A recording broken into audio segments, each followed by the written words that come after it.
Hello friends, कैसे हो आप सब। आशा करती हूँ आप सब खुश होंगे और एकदम स्वस्थ होंगे। आप सबका आपके अपने यूट्यूब चैनल मेरी ज़िंदगी मेरे विचार में बहुत बहुत स्वागत है। फ्रेंड्स, 5 सितंबर टीचर्स डे, गुरु दिवस, बहुत ही महत्वपूर्ण दिन है हम सब के लिए। और हम सब जानते हैं कि गुरुजनों पर बहुत सारे दोहे लिखे गए हैं, कहानियाँ लिखी गई हैं, यहाँ तक कि भगवान से ऊपर दर्जा दिया गया है गुरुजनों को। और ये सही भी है, क्योंकि गुरु के ज्ञान के बिना हम भगवान से तो मिल पाएँ या ना मिल पाएँ, पर जीवन में हम कामयाब नहीं हो सकते। और एक कामयाब इंसान के पीछे जीवन में उसके गुरु का हाथ जरूर होता है। और गुरु हमारे कोई भी हो सकते हैं, हमारे माँ बाप भी हो सकते हैं, बहन भाई हो सकते हैं। कई बार हमारे जीवन में परेशानियाँ कठिनाइयाँ आती है जिनसे हम बहुत ज़्यादा एक्सपीरियंस कर जाते हैं, बहुत ज़्यादा सीखने को मिलता है हमें उनसे। और या कोई भी छोटा बड़ा इंसान, चाहे अपने स्कूल के अध्यापक हैं, तो जिनसे हमें सीखने को मिले, मेरी नज़र में उन सबको गुरु का दर्जा दिया जाना चाहिए। और आज इस मौके पर मैं अपने एक गुरु हैं उनको याद करना चाहूँगी, क्योंकि मैंने ग्रेजुएशन कर ली थी और इतनी हिम्मत नहीं होती थी कि 20-25 लोगों के बीच में बैठे हैं तो खड़े होकर अपना नाम भी ढंग से बता पाएँ, क्योंकि पैर कांपने लग जाते थे, हिम्मत नहीं होती थी, सेल्फ कॉन्फिडेंस नहीं था, ज़बान लड़खड़ा जाती थी। मैं उनसे कोचिंग कर रही थी, क्लासेस लेती थी, और उस दिन उन्होंने कोई कोचिंग नहीं करवाई। कोचिंग 2 घंटे की होती थी, पर उन्होंने लेक्चर दिया होगा लगभग 2.5-3 घंटे। उस लेक्चर में मुझे जो कुछ सीखने को मिला, खुद पे भरोसा करने लगी मैं, और उन्हीं की बदौलत मैं घर से बाहर निकलने लगी। और आज मैं मेरी फैमिली को चलाने में फाइनेंशियली हेल्प करती हूँ। और इन 10-11 सालों में कितनी बार हुआ होगा कि मैं उस लेक्चर का उदाहरण देती हूँ दूसरों को और उनको याद करती हूँ।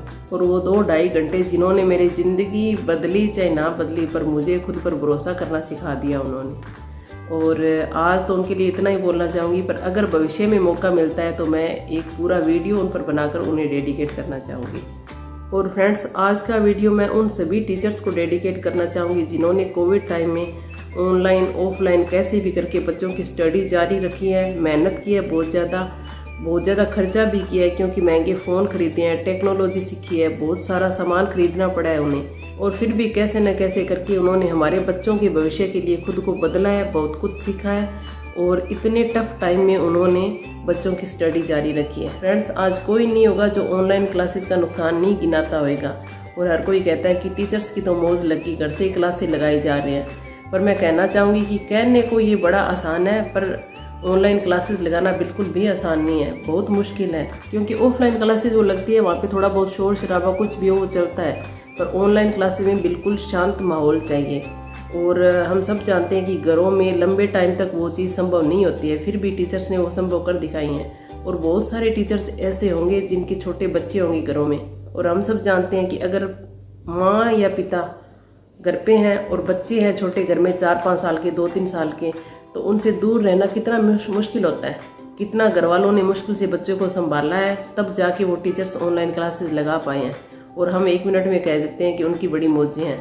फ्रेंड्स, मैं भी मानती हूँ कोई ऑनलाइन वे है, ऑनलाइन तरीका है जो स्टडी करवाने का, वो सही नहीं है। बच्चों को जितना समझ आना चाहिए, जितना उनको गेन होना चाहिए, वो नहीं होता है। पर उसमें टीचर्स को दोष देना बिल्कुल गलत होगा।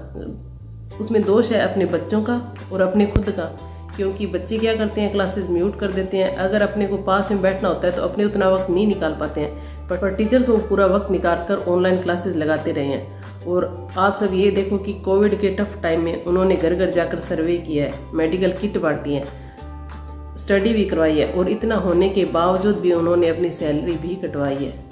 गाँव में जहाँ पर ऑनलाइन स्टडी पॉसिबल नहीं थी, वहाँ पर तो टीचर्स ने घर घर जाकर बच्चों को होमवर्क दे के आए हैं, उनकी कॉपीज़ होमवर्क वगैरह जाके चेक करके आते रहे हैं। और शहरों में अगर कह देते हैं कि उन्होंने घर से पढ़ाया है। और फ्रेंड्स, एक अपना सोशल कल्चर, अगर क्लासेस चल रही है, कोई घर पे बुलाने आ गया, कोई काम से आ गया, तो घर वाले बिल्कुल नहीं कहते कि ऑनलाइन क्लासेस चल रही है, बाद में आ जाना या कुछ भी नहीं, बीच में आएंगे पूछने की 2 मिनट टाइम है, बीच में ज़रूर डिस्टर्ब करेंगे।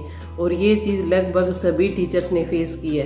तो ऑनलाइन क्लासेस में इस चीज़ से बड़ी दिक्कत होती है, ऑनलाइन ऑफलाइन में तो कुछ नहीं होता। और इतना कुछ होने के बावजूद भी सभी टीचर्स ने देखो कि शहरों में जहाँ उनके पास एक कमरे होते हैं, उन्होंने अपने कमरे को ऑफिस बना दिया, और हमारे घर के हर रूम्स को क्लासरूम बना दिया।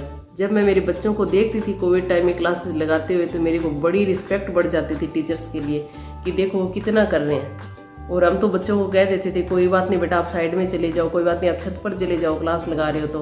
पर टीचर्स तो ऐसे नहीं जा सकते ना, क्योंकि उन्हें तो पूरा सेटअप चाहिए क्लासेस लगाने के लिए, और वो चीज़ें उन्होंने अपने घरों में संभव की। पर फ्रेंड्स कहना आसान हो जाता है, पर ये चीज़ प्रैक्टिकली करना इतना आसान नहीं है, बड़ी दिक्कतें आती हैं। और इतनी दिक्कतों के बावजूद भी सभी टीचर्स ने ऑनलाइन क्लासेस जारी रखी हैं, चाहे वो प्राइवेट टीचर्स हो चाहे वो गवर्नमेंट टीचर्स हो। और इसके साथ साथ उन्होंने देश सेवा और समाज सेवा भी की है। तो आज का जो ये स्पेशल टीचर्स, ये स्पेशल व्लॉग है, मैं उन्हीं को डेडिकेट करना चाहूँगी। और सभी टीचर्स जिन्होंने ऑनलाइन या ऑफलाइन कैसे भी क्लासेस लगाई कोविड टाइम में, उन सभी को मेरा इस टीचर से बेशक शत नमन। और फ्रेंड्स बताना चाहूँगी कि मेरा बड़ा भाई है, वो भी गवर्नमेंट टीचर है, और उसने भी पिछले साल भी और इस साल भी कोविड टाइम में इसी ड्यूटी दी है अपनी, क्योंकि वो गर्मियों की छुट्टियों में घर आता है। और ना वो पिछले साल घर आ पाया था, ना इस साल घर आ पाया, और कोविड टाइम में उसने पूरी ड्यूटी अपनी शिद्दत से निभाई है। तो उसके लिए भी मैं इसको इस प्लेटफॉर्म के जरिए कॉन्ग्रेचुलेशन कहना चाहूँगी, रिस्पेक्ट करना चाहूँगी उसकी, कि मैं भी चलो एक टीचर की सिस्टर हूँ। और फ्रेंड्स अंत में इतना ही कहना चाहूँगी कि अगर आपको भी बात सही लगती है तो आप भी टीचर्स के लिए कोई 2 शब्द कमेंट बॉक्स में ज़रूर लिखना, और अगर पसंद आया तो वीडियो को लाइक करना, और प्लीज़ मेरे चैनल को सब्सक्राइब करना। Thank you.